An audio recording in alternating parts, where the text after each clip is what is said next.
Hi అండి, అందరికీ నమస్తే. ఒక మంచి మాట.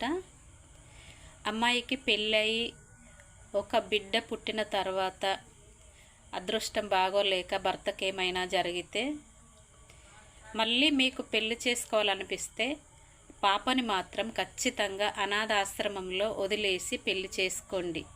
ఎందుకంటే ఆ పాప పెరిగి పెద్దయ్యాక నువ్వు మళ్ళీ పెళ్లి చేసుకున్న అతను చాలా చూస్తున్నాము, ఆ పాప మీద కన్నేస్తున్నారు, నిన్ను వదిలేసి ఆ పాప మీద కన్నేస్తున్నారు. ఇలా చాలా జరుగుతున్నాయి, చూస్తున్నాము.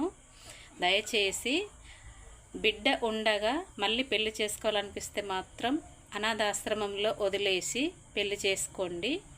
లేదు నాతోనే ఉంచుకుంటానంటే మాత్రం అలా జరుగుతున్నాయి, జాగ్రత్త. దయచేసి మన కర్మ ఇంతే అనుకొని ఆ బిడ్డను పెంచుతూ జీవితాంతం గడిపేయాలి. ఇక పెళ్లి చేసుకోవాలనిపిస్తే మాత్రం అనాథాశ్రమంలో వదిలేయండి పాపని. మీ మంచి కోసమే చెప్తున్నా, నేను చెప్పేది తప్పైతే క్షమించండి. అలా జరుగుతున్నాయి, రోజులు అలా ఉన్నాయి.